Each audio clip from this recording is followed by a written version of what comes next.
ABP news के साथ है जयराम रमेश, जिनके नाम में राम आता है और उसी को लेकर जोधपुर पहुंचे हैं। सर, एबीपी न्यूज़ में आपका स्वागत है। किस तरह से चल रही है चुनावी? हमारा पूरा विश्वास है कि कांग्रेस पार्टी को और इंडिया गठबंधन को स्पष्ट और निर्णायक जनादेश मिलेगा।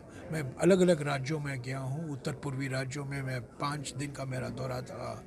मध्य प्रदेश, छत्तीसगढ़, दक्षिण भारत, सभी जगह मैं जा रहा हूँ और बिल्कुल साफ है कि ज़मीनी स्तर पर चुपचाप तरीके से लोग अपना मन बना लिया है। एक अंडर करंट है, बहुत बुलंद आवाज़ से नहीं कह रहे हैं कि हम इनको वोट देंगे, पर उन्होंने मन बना लिया है। क्योंकि असली मुद्दे जो हैं, रोज़ के मुद्दे जो हैं, रोज़ाना उनकी ज़िंदगी के मुद्दे हैं, बेरोज़गारी, महंगाई, बढ़ती हुई आर्थिक विषमताएँ, भय, डर, अविश्वास, यही तो मुद्दे हैं लोगों की। सर, जिस तरह से आपने घोषणा पत्र में जो आपने दिया कि 5 गारंटी और 5 न्याय और 25 गारंटी, तो ये गारंटी का जो फॉर्मूला राजस्थान सरकार ने भी अपनाया था, तो गारंटी का क्या है? ये गारंटी माने जो हम कहेंगे वो करेंगे।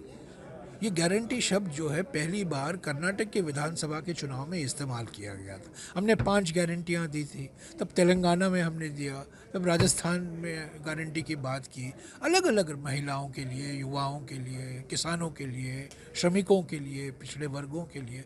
अभी देखिए, गारंटी शब्द जो है ना, लोगों के मन में गूंज रहा है, लोगों तक पहुंच गया, क्योंकि प्रधानमंत्री खुद गारंटी का शब्द कर रहे हैं। वो कह रहे हैं मोदी की गारंटी, मोदी की गारंटी। 56 इंच की छाती को थपथपा कर मोदी की गारंटी कह रहे हैं। जब हमने गारंटी कहा पहली बार, उन्होंने हंसी मजाक उड़ाई, अरे ये क्या गारंटी है, ये क्या गारंटी है। तो अभी वो कह रहे हैं मैं गारंटी दे रहा हूँ। तो मेरा उनसे सवाल है, तो आपने जो 2014 में गारंटी दी थी कि हर एक नागरिक के बैंक के खाते में 15 लाख रुपया आएगा, काला धन वापस, वो हुआ क्या? हुआ उस गारंटी का? किसानों की आमदनी दुगनी होगी, क्या हुआ उस गारंटी का? 2 करोड़ युवाओं को रोज़गार मिलेगा हर साल, क्या हुआ उस गारंटी का? ये उनका वारंटी हो गया है तो गारंटी की बात कर रहे हैं। अब एक कहा जाता है कि आपके गठबंधन को कहा जाता है कि गठबंधन है, और घमंडिया गठबंधन का एक साथी ऐसा है। देश के सबसे बड़े घमंडिया तो प्रधानमंत्री हैं। मैंने तो उनका नाम एक बार रखा था अहंकाचार्य। वो तो अहंकार के आचार्य हैं, झूठ के जगत गुरु हैं और अहंकार के आचार्य हैं, और उनको हमें घमंडी कहना एक कमाल है, कमाल है। सर, एक आपके सहयोगी के बारे में कहा जा रहा शीशे है। के घर में रहते हैं ना, दूसरों पर पत्थर नहीं फेंकना चाहिए उनको। सर, एक आपके सहयोगी के बारे में कहा जा रहा है कि वो देश को शक्तिहीन करना चाहते हैं। उनके घोषणा पत्र में ये था कि परमाणु जो जितने भी हथियार हैं उनको नष्ट कर दिया जाएगा। नहीं, वो उस पार्टी का विचार, वो हमारी पार्टी का विचार नहीं है। आप सीपीएम का जिक्र हाँ, कर रहे हैं, गठबंधन को नहीं अरे अभी 18 मई अभी देखिए 2024 18 मई 50 साल हो गए।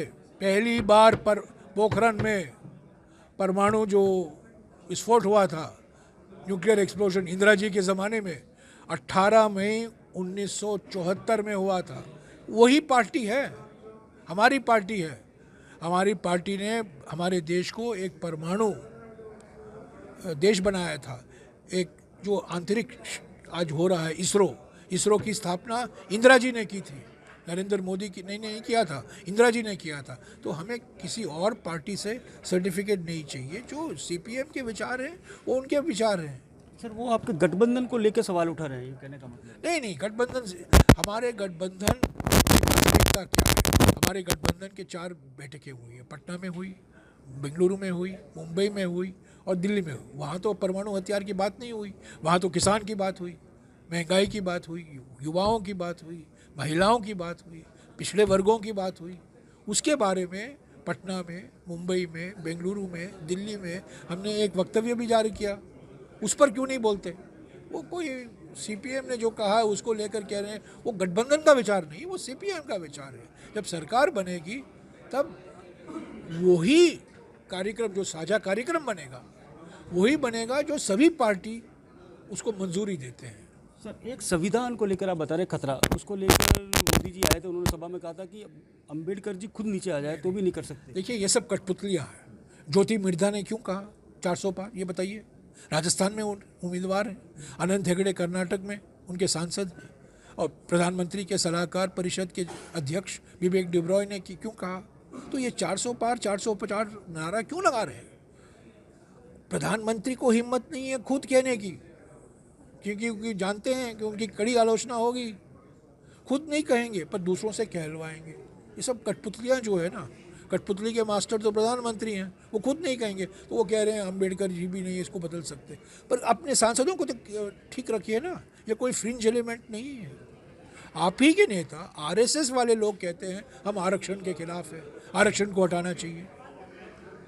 अब एक सवाल लास्ट, जो राजस्थान में आप चुनावी सभा को लेकर आए हैं जोधपुर में, राजस्थान में कितनी सीटें मान रहे हैं और क्या कुछ आंकड़ों की जो गठबंधन पर हमें डबल डिजिट सीटें मिलेंगी, पक्का डबल डिजिट सीट मिलेंगे। अब और हमारा प्रदर्शन बहुत विश्वासजनक होगा। अभी जो विधानसभा के चुनाव हुए थे, अभी आप देखिए ना नतीजा, हम सरकार नहीं बना पाए, अशोक गहलोत जी वापस नहीं आए, हम सरकार नहीं बना पाए। पर राजस्थान में विधानसभा के 2023 की विधानसभा में 1,66,00,000 राजस्थानियों ने बीजेपी को वोट दिया और 1,57,00,000 यानी कि सिर्फ कांग्रेस को वोट दिया, यानी कि मुश्किल से 9 लाख वोटों का फर्क था। तो बिल्कुल साफ है कि जनता कांग्रेस को चाहती है।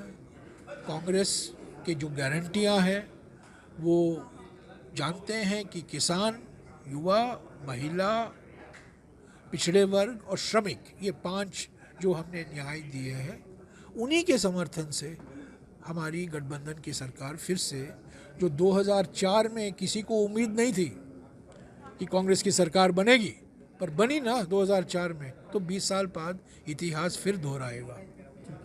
एबीपी न्यूज़ से बातचीत करने के लिए धन्यवाद। जोधपुर से करणपुरी।